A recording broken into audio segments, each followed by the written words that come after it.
everybody. We're going to be back on Sunday for the Xbox Showcase. We're going to be live reacting to it and then giving our post-show breakdown. So stay tuned. Be here. Twitch.tv/KindofFunnyGames. YouTube.com/KindofFunnyGames. And for tomorrow, enjoy your day. Have fun. Spend some time with some friends or some family. Maybe some video games. Either way, be well and remember where you're meeting.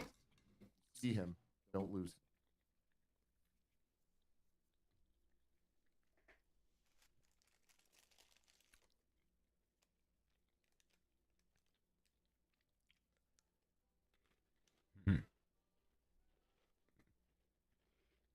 Seems like Lord missed it it. being square, like potentially, I'd be surprised for this level of game, but that would be pretty cool and would definitely add some prestige to it. But I kind of get in a very different way Foam Stars vibes from this. It's like there's no way this is gonna work. Emphasis on exploration, supported by engaging intense combat in the depths of a mysterious underground compound.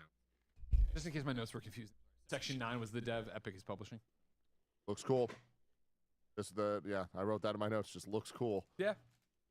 I didn't realize that it was a laser pointer in that first shot. It looked like just a long pointer or like a fishing rod or something like that. But yeah, I love the art style. It just seems like a very kind of what if Little Nightmares and Inside were a third person like action adventure. This is one of those games that I want someone to taste me. Like, I want someone else to play it and let me know. Do I need to or not? You know? Yeah. Sure, we will. Yeah. Then we got Mouse PI for hire. No release date. No release date, no giant new area or anything. Just Troy's in it. All right, cool. Yeah. I guess. This is where you fall into. Could have been a press. This could have been press release. Yeah, this didn't could have been like whatever. that. I would have hoped you'd pair it with a release date to make it really pop, right? Of like Troy's in it. That's here's all. the Yeah, date, do that's this what I thing. didn't like. Is I just feel like at this point, if it's gonna show up here, you need it. Yeah, it looks good. I want to play this game. I got some news for Andy. Andy, Possessor's demo is out now. Oh, Add it to your list. so many demos. Game of Thrones: War for Westeros, coming 2026 on Steam. It's an RTS. PlaySides Publishing, officially licensed by Warner Brothers Interactive. Cool. Looks like we're getting some like what if situations. Jon Snow getting got by the Night King. No gameplay. Yeah, I was about to ask, what did the gameplay look like? I mean, we can all assume. You know what I mean? I don't know. We need to see it. We know. You're clicking on shit. Real talk. Like, I do think this is and maybe I'm wrong, but from my memory, I think this might easily be the worst opening to a summer game. Yeah, it's one of those where it's hard to be like, I remember them with an encyclopedic knowledge, but I was watching this feeling that of like, wow, we aren't opening well, which usually isn't a good sign for how this is going to go. Yeah. Like, I don't think we ever righted the ship and we're like, all right, now we're into the hype, and now the hype's happening. Then we got Atomic Heart 2 from Munfish, action adventure RPG coming to PC and consoles. No date or anything. It's in active development. Just a week after the announcement that Atomic Heart has surpassed 10 million players worldwide, Munfish has revealed today at Summer Game. Atomic Heart 2, the sequel to the retro-futuristic action-adventure first-person shooters in active development for PC and consoles. Oh, that was a Game Pass game. Yeah. Then they went on to also announce The Cube. The Cube. An MMORPG shooter, a giant levitating cube with rotating rows and edges. Hidden within is an unknown equation capable of altering the laws of reality. Hell yeah. Coming to PC and consoles. The third note Greg wrote down was just all caps ass. They had some ass. Not that the game looked like ass, but that there were asses in it. It was a trend of the ass show. happening in this, guys. For sure. They went back to back with the ass. They went ass to ass with it. So initially, while watching this, you see Atomic Heart 2, and you go, oh, okay, this is the follow-up to the single-player Atomic Heart. This is going to be a single-player experience. And they show something else, and you go, oh, this is going to be their multiplayer thing to hopefully, generate some revenue for whatever the hell.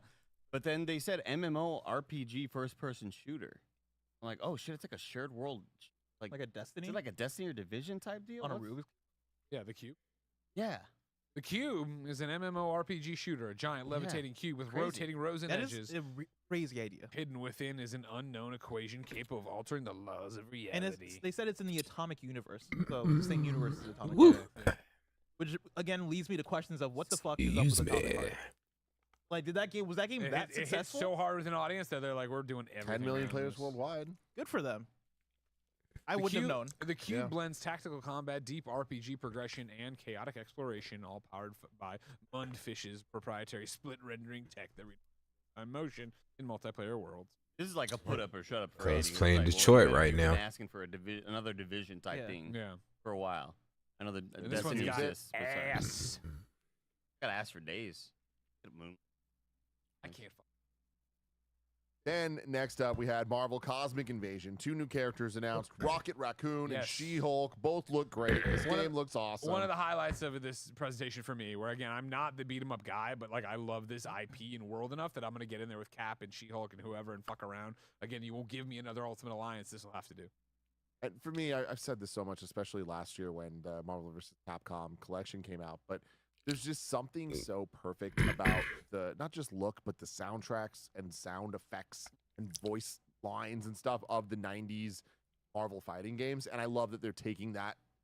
When a clue remains, Yeah, Wolves yeah, win by killing I don't really every like- ram, I used to steal, love 'em, escape, and kill, Like the old etc. Ninja Turtle, I'm sorry, it's a closed the beta. old X-Men. Yeah, and one that started up I was like, okay, whatever. They And then remade 'em too. the Made some idea new of ones. You leave a clue when you kill somebody. Like, oh, that's neat. That's a neat. Trying to figure this out. Yeah, I fuck with this heavy. 24 players, it said. 24 players is a lot. Like I for social deduction games, I prefer like a more intimate.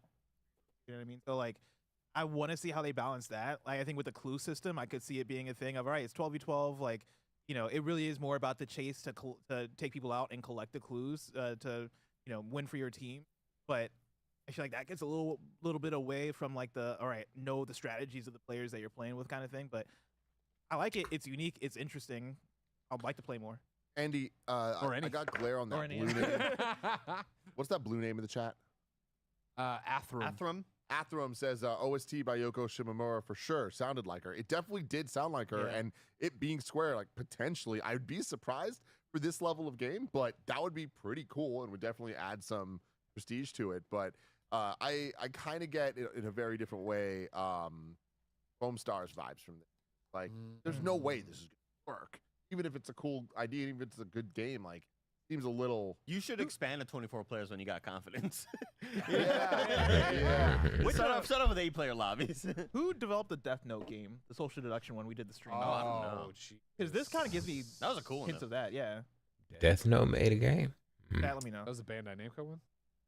Does a rooster have something to do with Arc Raiders? Yeah. Yeah, there's a. So, I mean, it was here and they got a release date, but Okay. Yeah, the rooster. Even me, I'm not a Doom guy, but I like a MMO. I have in the past. I like Night Out. I like Loco Cycle.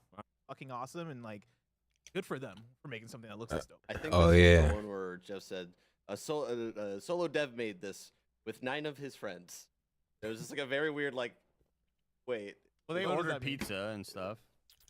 They give him a massage. Oh, yeah. okay. Yeah, I think it looked fantastic. That one sequence of dude rooftop running and jumping through the window. It's just they're nailing exactly what they're going for. people are so funny about this. Like I imagine what Deal with it. one time full time or one guy full time and then the rest maybe just part time shit. Yeah, Doing it's just like soundtrack, a doing other things. funny way to. There's a lot of that happening. I keep seeing. There was somebody who I don't even remember the name of, which wasn't on content. It was some developer. Very upset about the expedition. Yeah, a team of 50 people who also work free and like. I don't even know what you're talking about, but okay. Mhm.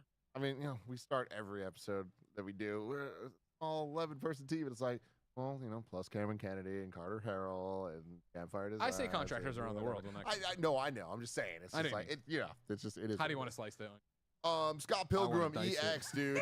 Fuck yeah. Tribute Games announcing their next game. What a big surprise. Cosmic Invasion not even out yet.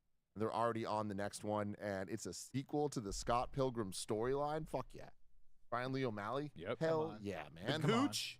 Adam Gucci here doing the soundtrack. I mean, I got introduced to them because of the first game. So, Yep. love this 4-player co-op, early 2026. Brand new adventure, a battle across space and time. Yeah. Let's fucking go. I love that we were. We're gonna do something a little it's been like this different. for a minute, right? Like it started at the year. I've been of playing Dreams, Expedition I feel like the 33 year of for Dreams the is still longest extended to video today, capture. where we're in an era where Anything, anything can happen, anything can come back. Oh, you love the Scott Pilgrim game from the PS3 era. Guess what we got for you? Guess what? There's another Scott Pilgrim So game let's that's the see successor of something. that. Like this is fucking awesome.